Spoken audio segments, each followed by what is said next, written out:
Welcome to யாவரும் கேளீர். நான் உங்கள் பத்ரி பேசுகிறேன்.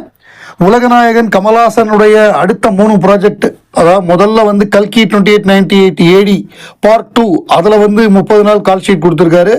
அதுக்கப்புறம் KH 237, அதுக்கப்புறம் அடுத்ததாக கமல்ஹாசன் ரஜினிகாந்த் சேர்ந்து நடிக்கிற ப்ராஜெக்ட். ஸோ இந்த 3 ப்ராஜெக்டும் அடுத்தடுத்து வரப்போகுது, அதற்கான பணிகள் நடக்க போகுது. ஸோ அதுதான் இதில் வந்து முதல்ல நம்ம அந்த ரஜினிகாந்தை வச்சு நம்ம ராஜ்கமல் தயாரிக்கக்கூடிய படம் சிபி சக்கரவர்த்தி. ஸோ அந்த படத்தில் வந்து முதல்ல ரிலீஸ் பண்ணுறப்போ ஒரு பாட்டு போட்டிருந்தாங்க, நீ வரவே கலவரமே அப்படின்னு.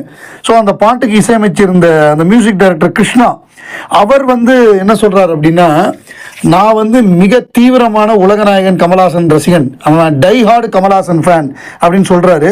நான் சினிமாவுக்கு வந்ததே அவரோட இன்ஸ்பிரேஷனில் தான் வந்தேன், அவரை பார்த்து தான். அவர் மாதிரியே நானும் எல்லா டிபார்ட்மெண்ட்லையும் வேலை பார்க்கணும்னு விரும்புகிறேன். எப்படி அவரால் இவ்வளோ தூரம் ஒரு சினிமாவுக்கு வந்து பங்களிப்பு செய்ய முடியுது, ஒரு ஆளால் எப்படி எல்லா விதமான சினிமாவில் உள்ள வேலையும் பார்க்க முடியுது அப்படின்னு சொல்லி அவர் ஆச்சரியப்பட்டிருக்காரு. ஏன்னா கமல்ஹாசன் அப்படிங்கும் பொழுது நம்ம எல்லாருக்குமே தெரியும் அவருடைய பன்முகத்தன்மை. அவர் வந்து 24 கிராஃப்ட்ஸ் இருக்குன்னா 24 கிராஃப்ட்ஸ்லையும் வேலை பார்த்துருக்காரு. அவர் வந்து சவுண்ட் டிசைனை பற்றி அவருக்கு நல்லா தெரியும். ஸோ அவர் இப்போ நம்ம வெளியில் நம்ம பேசுகிற மற்ற விஷயங்கள், அவர் வந்து ஸ்டோரி எழுதுவார், ஸ்டோரி ஸ்க்ரீன் பிளே டைரக்ஷன் பண்ணுவார், பாடுவார், லிரிக்ஸ் எழுதுவார், இந்த மாதிரி மேக்கப் பண்ணுவார்னு இதெல்லாம் பண்ணுறோம். இதை தவிர மற்ற விஷயங்கள்லையும் அவருக்கு டீப்பான நாலேஜ் உண்டு. சவுண்ட் டிசைன்லாம் நிறைய புதுமை பண்ணியிருக்காரு. அவரே சத்யா படமாக இருக்கட்டும், மகாநதியாக இருக்கட்டும், அதுக்கெல்லாம் சவுண்டுக்கு அவார்டு வாங்கியிருக்காங்க. அப்போவே அவர் ராஜபார்வை காலத்திலேயே சவுண்டுக்கு நிறைய முயற்சி பண்ணியிருக்காங்க. நீங்கள் வந்து நம்ம சிங்கிதம் சீனிவாசராவுக்கு ஒரு ஃபங்க்ஷன் நடத்துனாங்க, அது வந்து ராஜ்கமல் யூடியூப் சேனலில் இருக்குது. அந்த எல்லா எபிசோடும் பார்த்தீங்கன்னா அவங்க சவுண்டுக்கு எவ்வளோ தூரம் முக்கியத்துவம் கொடுத்தாங்கங்கிறத நம்மளால் புரிஞ்சிக்க முடியும். ஸோ அந்த மாதிரி சவுண்டாக இருக்கட்டும், மியூசிக்காக இருக்கட்டும், எல்லாமே எல்லா டிபார்ட்மெண்ட்டை பற்றியும் அவருக்கு நல்லாவே தெரியும். அவர் தனியாக விட்டால் கூட அவரால் ஒர்க் பண்ண முடியும். அதாவது நம்ம அவ்வை சண்முகி ஹிந்தியில் எடுக்கணும்னு பிளான் பண்ணோம். அது ரவிக்குமார் டைரக்ஷனு, மணிவண்ணனை அங்கே அறிமுகப்படுத்தணும்னு நினச்சோம் நடிகரா. அப்போ படைப்பாளி வெர்சஸ் பெப்சி சண்டை வந்ததுனால 2 பேருமே முடியாதுன்ட்டாங்க. அப்போ என்ன தெரியுமா பண்ணார், அவரே டைரக்ட் பண்ணிட்டார். அந்த கேரக்டருக்கு வேற ஒரு ஆள் அங்கே ஹிந்தி ஆக்டரை போட்டு அவரே கமல்ஹாசன் அவர்களே டைரக்ட் பண்ணி ஷாச்சி 420 அது மிகப்பெரிய ஹிட் ஆகி அவருக்கு வந்து காமெடி படத்தில் நடித்ததுக்காக பெஸ்ட்டு காமெடி ஆக்டர் அவார்டும் கிடச்சி. ஸோ அந்த மாதிரி அவர் நினச்சார்னா யாருமே இல்லைன்னா அவரே டைரக்ட் பண்ணிடுவார். ஸோ அந்த மாதிரி அவரால் எல்லாத்தையுமே ஹேண்டில் பண்ண முடியும். அதை தான் நம்ம கிருஷ்ணா சொல்லியிருக்காரு. நடிகை ராதிகாவை பொறுத்தவரைய அவங்க வந்து எப்படின்னா, அதிகமாக கமல்ஹாசன் படங்கள் தான் நான் பார்ப்பேன். டெய்லி ஏதாவது ஒரு படம், நான் சரத்குமார் வீட்டில் இருந்தோன்னா நாங்கள் வந்து கமல் படங்கள் தான் பார்ப்போம். கமல் படங்களில் வந்து எனக்கு ஹியூமர் ரொம்ப ரொம்ப பிடிக்கும். அவர் பண்ணுற காமெடி அந்த மாதிரியான படங்கள் அடிக்கடி பார்ப்பேன். அதில் எல்லா விதமான படங்களும் பார்ப்போம். அதில் குறிப்பாக தசாவதாரம் படம் அடிக்கடி பார்ப்போம். தசாவதாரம் படம் பார்க்கும்பொழுது எனக்கு என்ன தோணுச்சுன்னா, இந்த மாதிரி பண்ணியிருக்காரு, இதை நம்ம ட்ரை பண்ணலாமே அப்படின்னு எனக்கு தோணுச்சு, ஒரு ஐடியா வந்தது.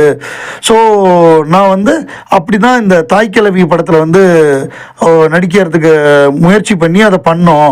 அந்த மேக்கப்லாம் போட்டோன்னே அந்த ஃபோட்டோ வந்து நான் முதல்ல கமல் சாருக்கு தான் அனுப்புனேன். அவர் என்ன சொல்ல போகிறாரோன்னு அவர் பார்த்துட்டு ரொம்ப பயங்கரமாக பாராட்டினார். அதுதான் எங்களுக்கு வந்து முதல் விருது. ஏன்னா கமல் சாரே பாராட்டிட்டார், அவர் தான் அத்தாரிட்டி அதில்.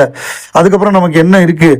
ஸோ சினிமாவில் வந்து நிறைய பேர் நிறைய வெவ்வேறு விதமாக பணத்தை சம்பாதிச்சு வெவ்வேறு இடத்துல அதை இன்வெஸ்ட் பண்ணுவாங்க. ஆனால் கமல் சாரை பொறுத்தவரைய அவர் வந்து சினிமாவில் சம்பாதிச்சதை சினிமாவில் தான் இன்வெஸ்ட் பண்ணுவார். புதுசாக எக்யூப்மெண்ட் வாங்குவார், அடுத்த படங்களில் போடுவார். ஸோ அவர் அந்த மாதிரி அவர் எப்படின்னா, இதில் நம்ம வந்து இதை மேம்படுத்தணும். அதாவது நம்ம அமெரிக்கன் ஸ்டூடியோஸ்லாம் பண்ணுறதை வந்து நம்ம இங்கே பண்ணணும். இப்போ நான் இது சொன்ன உடனே எனக்கு கமல் சார் ஏவிஎம் சரவணன் சார்கிட்ட சொன்னது தான் ஞாபகம் வருது. அந்த ஹாலிவுட் ஸ்டூடியோஸில் இருக்கிறதெல்லாம் இங்கே கொண்டு வரணும், அப்படி பண்ணணும் இப்படி பண்ணணும்னு சொல்கிறப்ப சரவணனும் என்னால் முடிஞ்சதெல்லாம் நான் பண்ணுறேன் கமல் அப்படின்னு சொல்லுவாராம்.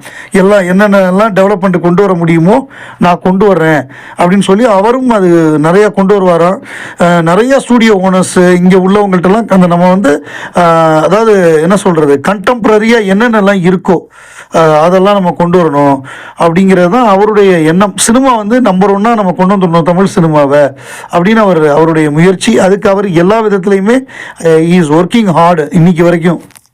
மீண்டும் கோகிலா படம் பார்த்தவங்களுக்கு ஞாபகம் இருக்கும். அந்த மீண்டும் கோகிலாவில் வந்து அந்த படத்துடைய ஒன்லைன் என்னென்னா, ஒரு லாயர் ஹஸ்பண்ட் அண்ட் ஒய்ஃபு, ஒரு பிராமின் ஃபேமிலியில் இருக்கக்கூடிய ஒரு லாயர் ஹஸ்பண்ட் அண்ட் ஒய்ஃபாக இருக்காங்க. அந்த ஹஸ்பண்ட் வந்து கொஞ்சம் சபல புத்தி உள்ளவர். அவருக்கு வந்து ஒரு நடிகையோட தொடர்பு ஏற்படுது ஒரு வழக்குனால.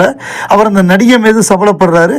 அதுக்கப்புறம் அது எப்படி அங்கே மனம் திருந்தி மீண்டும் மீண்டும் மனைவி கிட்டே வராருங்கிறதா மீண்டும் கோகிலா. ஒரு சிம்பிள் லைன், அது ரொம்ப ஹியூமரஸாக ரொம்ப அழகாக அருமையாக சொல்லியிருப்பாங்க.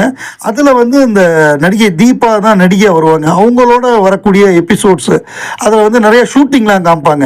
இவர் ஷூட்டிங்லாம் போய் பார்க்க போவார்.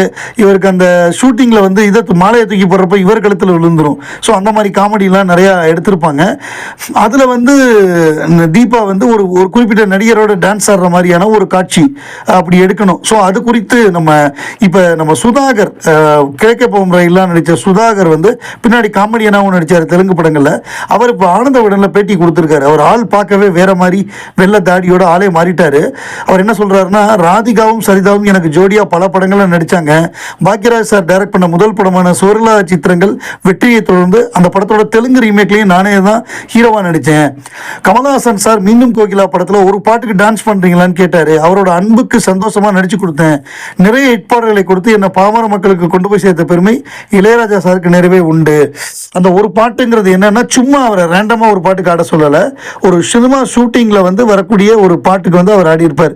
ஸோ அதுதான் நம்ம சுதாகர் குறிப்பிடுறாரு. இப்போ நம்ம மன்மத நம்புல வந்து சூர்யா ஒரு பாட்டுக்கு ஆடியிருப்பார். ஒய்ய ஒய்ய ஒய்யான்னு ஒரு பாட்டு, ஒய்யா இல்லைன்னு.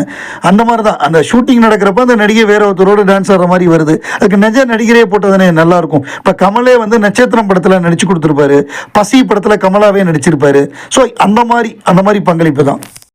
வாரமலர், அதாவது தினமலரோட வாரமலர்னு ஒரு சப்ளிமெண்ட் கொடுப்பாங்க, இலவச இணைப்பு. அதில் வந்து சினிமா பற்றி நிறையா செய்தி வரும். துணுக்கு மூட்டை அப்படின்னு வரும், அந்துமணின்னு வரும். அது வந்து 45 வருஷம் ஆச்சு. 1982 தான் முதல்ல வாரமலர் வெளியானது. அதில் நிறையா சுவாரஸ்யமாக வரும். அதில் நிறையா நடிகர்களுடைய கட்டுரைகள் வரும். அதில் இன்னும் வந்து அந்த கிசு எழுதுவாங்க, நடிகர்களுக்கெல்லாம் பேர் கொடுத்து, அந்த மாதிரி நிறையா சினிமா சம்பந்தமாக ரொம்ப சுவாரஸ்யமாக வரக்கூடிய ஒரு பத்திரிகையாக இருக்கும். இது முதல்ல 82 பிப்ரவரி 14, 1982 தான் இது ஆரம்பித்தது.